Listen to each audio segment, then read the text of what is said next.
right, Walt. It is Friday, March 6th, around 5:23 p.m. here on the East Coast, and the NHL trade deadline has come and passed. We're going to do a quick little live stream. It's not going to be a full episode. We don't have a ton of time here. We don't have a lot of time over the weekend to record like a full episode for this, so we wanted to get something out.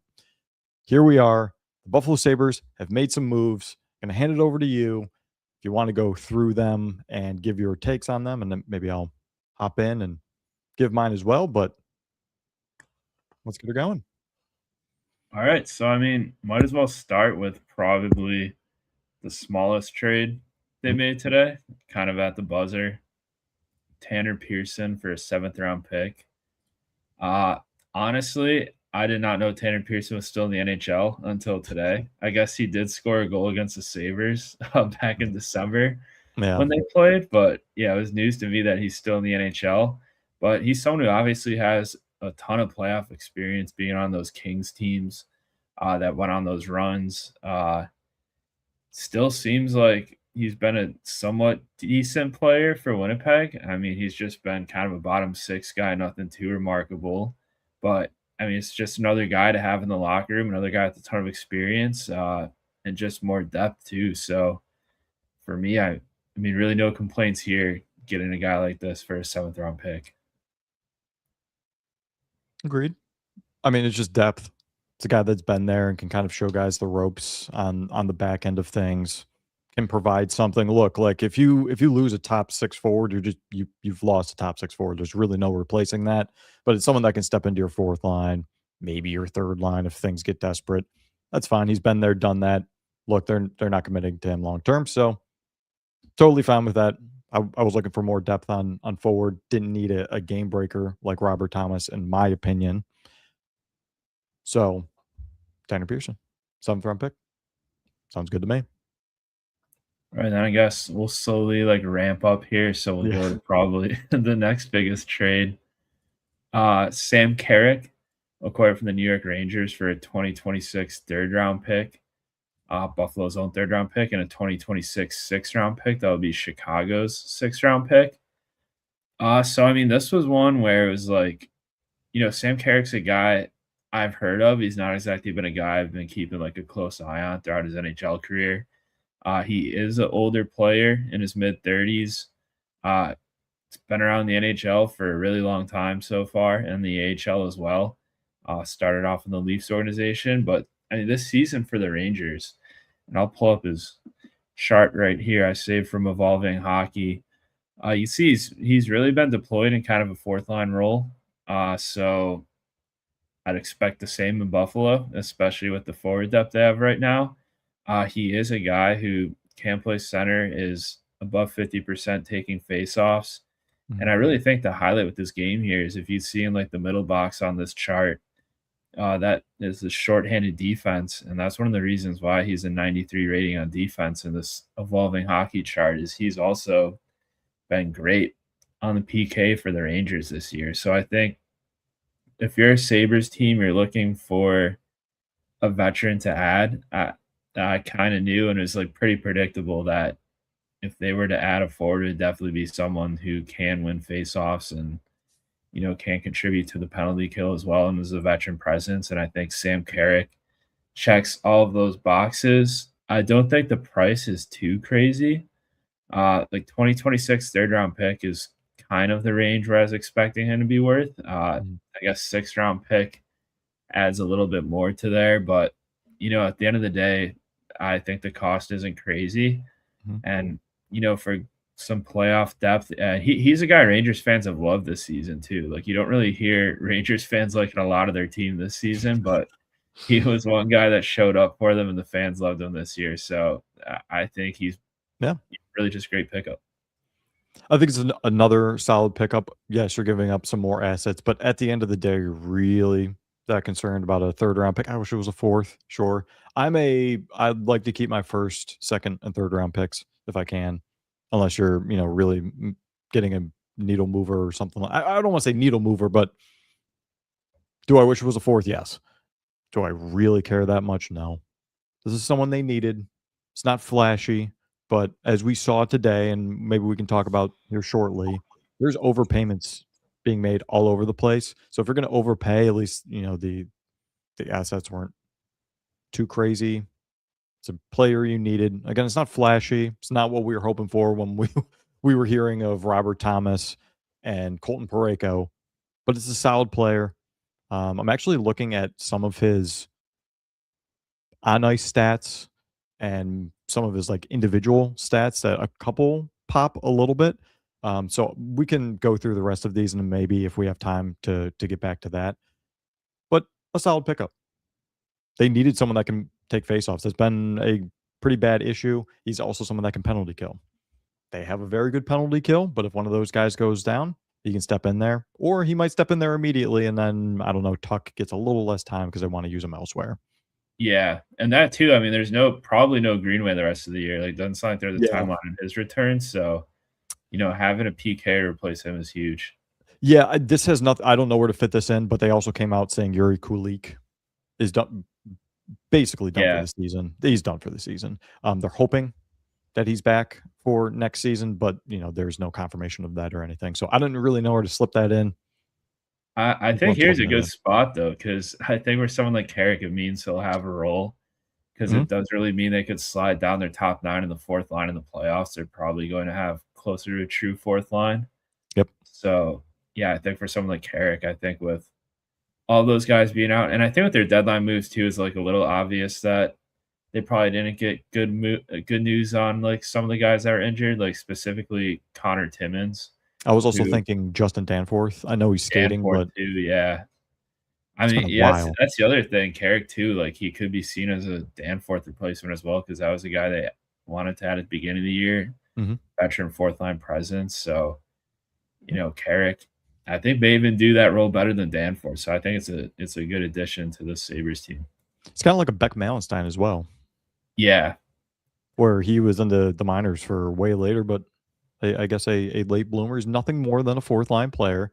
And what do you want with your 4th line player or your last defense pairing? Go out there, don't get scored on, throw a couple hits, make a couple good plays, pot a goal here and there when you can. That's what you're looking for. Hopefully you can bring that. Not going to say I've watched him intently, but at the same time, I've also heard his name quite a bit when we have watched those games. So, look, solid pickup. Overpayment, sure. Does it really matter in the long run? No. They needed it. They got it. That's fine. So now I guess we'll move on to the big one, the one that's probably going to have the most discussion. This trade came about last night. So I wasn't really expecting it. I know I tweeted out like right before like the tweets of this started coming out, like, oh man, I hope the Sabres don't acquire Logan Stanley or Luke Shen. And then someone was like, oh, did you hear the news? And I was like, all right. So I was able to take some time, take a step back, kind of look at things. I really think I still haven't warmed up to it that much. I don't think like I'm definitely not like a hater of this trade. I mean, maybe I am, but I'm not like, oh man, the Sabres are like a much worse team after this trade. They're gonna miss the playoffs now. They're gonna lose the first round. But it's not like a trade where I really think the Sabres got too much better. I mean, I know they definitely needed a depth defenseman because while Zach Metza's PDO run has been incredible and like fun to follow, he's not a guy I want to throw out there in an overtime playoff game. Yeah. Like a game 5 series tied like 2-2. He's not a guy I want to throw out there. Is Logan Stanley a guy I want to throw out there? Also probably not. But at least he has some more NHL games under his belt. He does have, and I'll pull up his micro stats here. He does have like a pretty bad micro stats profile, to be honest with you. It's a lot of red. Yeah, there's some areas where there's some blue on here that stand out to me. Like it seems like he's a good goal scorer, a good finisher. This year, at least. Yeah, this year. Historically, he has not been, but this year he's going on a Samuelson tear, which, look, anyone's going to unlock that Samuelson juice, I guess he has already unlocked it, but keep that going over in Buffalo, so I'll take that. Yeah, and I mean, maybe he could turn into like a Samuelson, where it's like a guy that somehow is never that great offensively, suddenly gets that confidence to start doing more stuff. I know there was a clip going around on Twitter. I think Corey Snyder posted it of like Stanley trying to enter the zone, and it's like at the start of the clip, it's like, oh wow, like he looks really good here. And then like as soon as he enters the zone, he like whiffs on the puck, loses it, turns it over, and the other team has like an opportunity the other way. So there's flashes of good stuff there. But yeah, as you can see from these micro stats that are also tracked by Corey Snyder, the guy who tweeted that out. This guy watches a lot of hockey. He watches every single team, tracks the games, tracks entries, shot contributions, entry denials. And, it's interesting because, like, entries, like a pure quantity stat, he's in the 63rd percentile here, but entry possession rate, he's at the 3rd percentile. You could really see he struggles exiting his own zone, That bottom 10 percentile there. That's where I wanna step in here is that's where what really worries me, and I guess my overall thoughts is, yes, this is another overpayment. The things they gave up, I'm not exact like, Isaac Rosen, there's just no space for him. We don't even know if he's a full-time NHLer. He probably will be, but at least right now for us and Jacob Bryson's 28 years old, we know what he is. He's just kinda nothing out there. Solid to throw in your lineup, fine. So they gave away those pieces. What exactly was it? It was the 4th round pick that has the condition on it, but the 2nd round pick in 2027, it's like, "Oof, that's a little steep too." Again, an overpayment, but we saw that all over the league. But my Yeah. big thing is the zone exits because what is one of the biggest factors for getting scored on when you're in the half ice defense is not being able to get the frickin' puck out of your zone. And the Buffalo Sabres have done much better with that this season. That first breakout pass, that's the last one they need to make at that time because they get out of their zone quickly. And the zone exits, when it comes to Stanley, the high up off the glass, sure, it works sometimes, but sometimes you need to problem solve out there and to be able to have enough skill to break the puck out. I know it's going to be funny, but I saw Zach Metza live. I was 7 rows up. I watched him right in the corner, right in front of me. I literally watched him problem solve in real time when there's different kinds of pressures coming at him from different angles, and he was able to work out of it, and they broke out of the zone. First shot. That was a problem that this team had beforehand, many, many years before. Second attempt doesn't get out. Third attempt, oh my God, still doesn't get out. Bam, back of your net. That's what I'm worried about. Do I think this team can Yeah. compensate for that?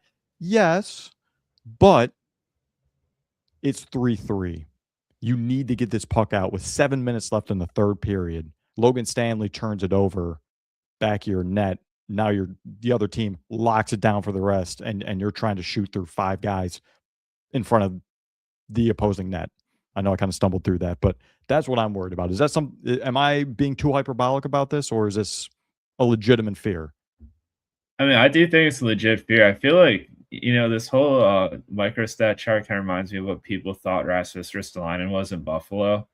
Like he wasn't nearly like as wild as this in terms of like not Kind being of. able to enter next to the zone. Like he wasn't elite at it, but it kind of reminds me of what people thought Ristolainen was. I do think Ristolainen was better than this in his time in Buffalo.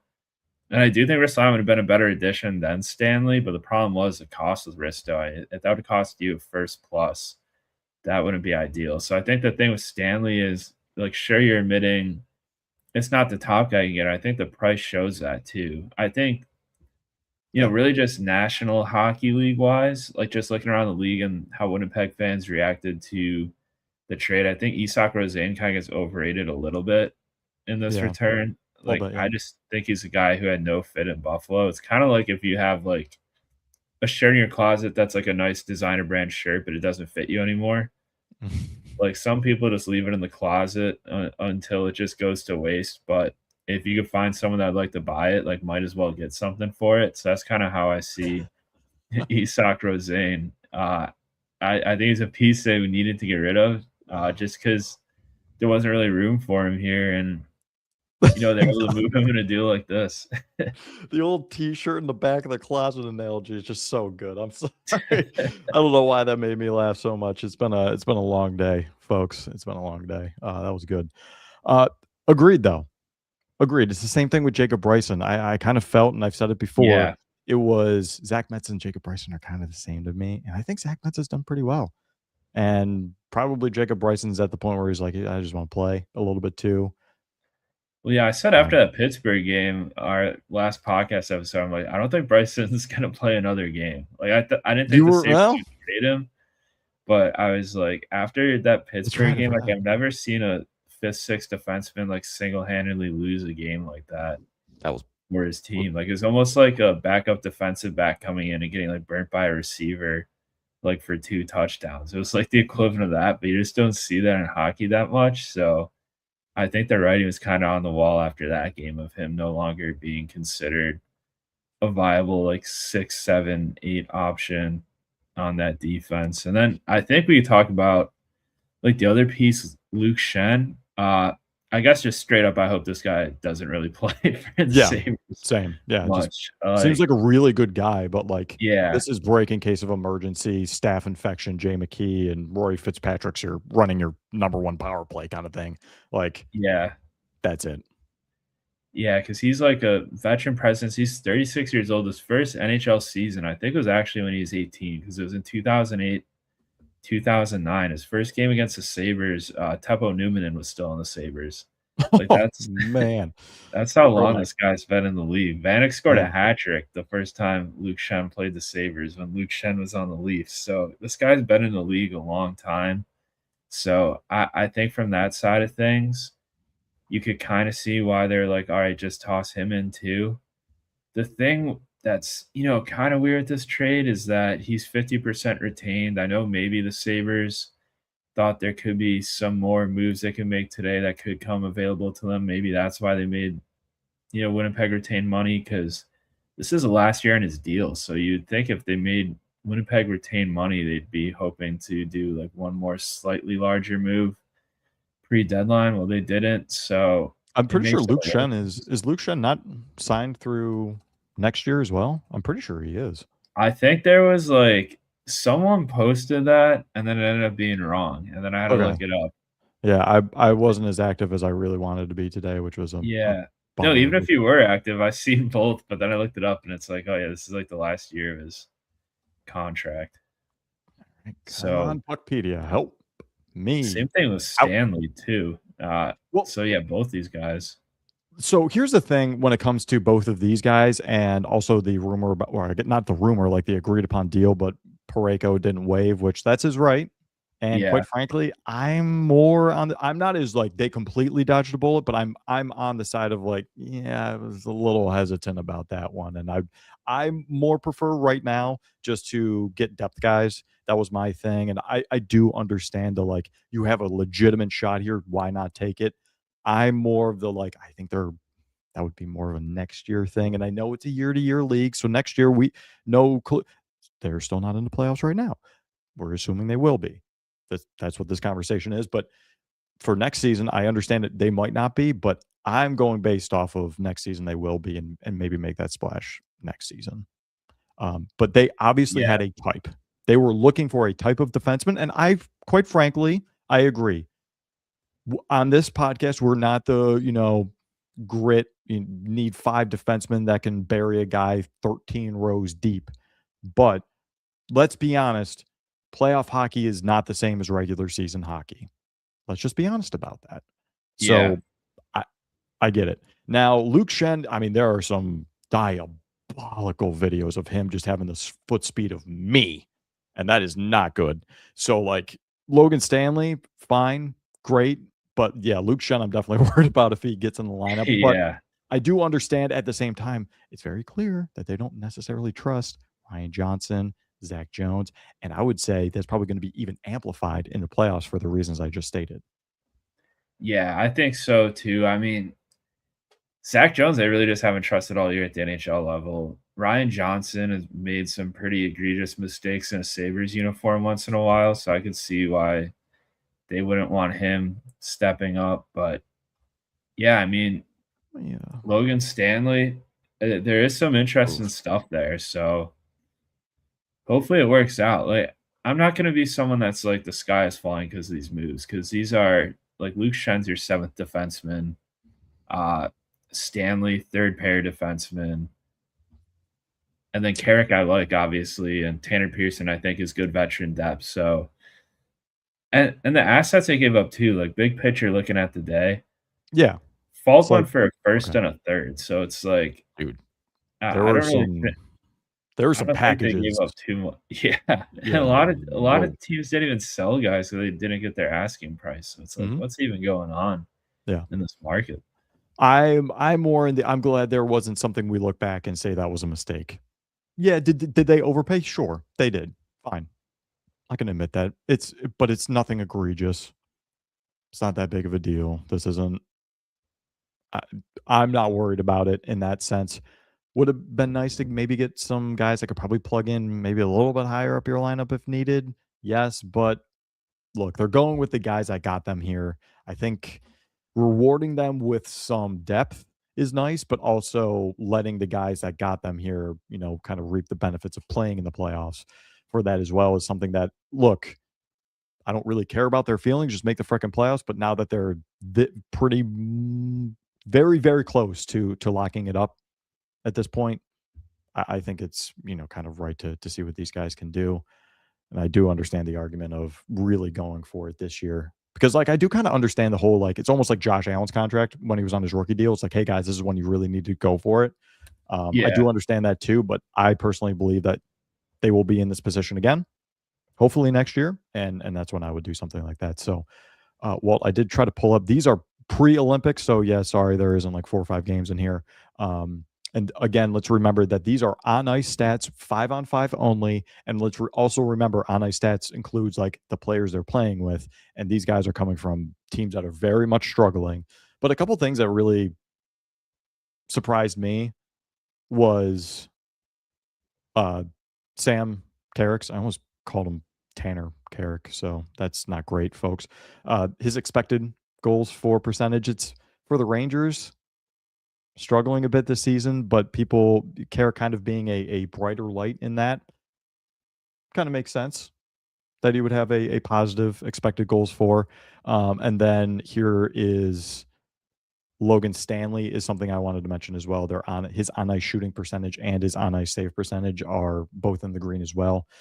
Again, I've mentioned that he's on quite the heater when it comes to goals for his like career pace. So that would explain his on ice shooting percentage being in the 72nd percentile. We got a couple PDO Kings coming back to us again here. Zach Metza move over. And then I also wanted to show one more stat. This is for the individual expected goals per 60. Sam Carrick as well.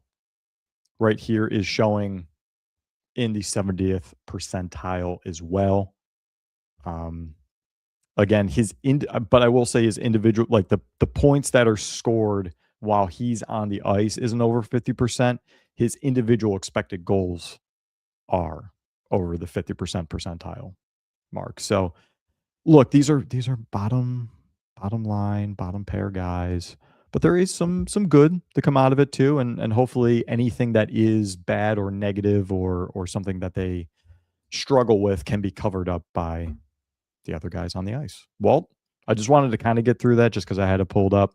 I know it doesn't really mean a ton to people and it's a little hard to see. I do apologize for that, but I just wanted to say there are some good coming out of these players that the Sabres got.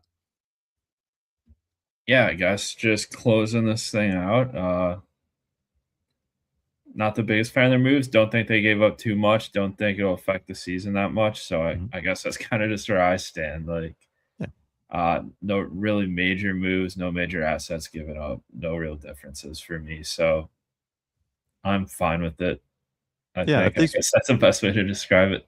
if they stood pat, I mean they're playing this well so far. Why not, think that they can keep doing that? And again, there's maybe Timmins or maybe oh my gosh, I I I almost called Danforth Tanner Pearson. I'm in shambles, folks. Or maybe Justin Danforth comes back as well, to provide even more depth.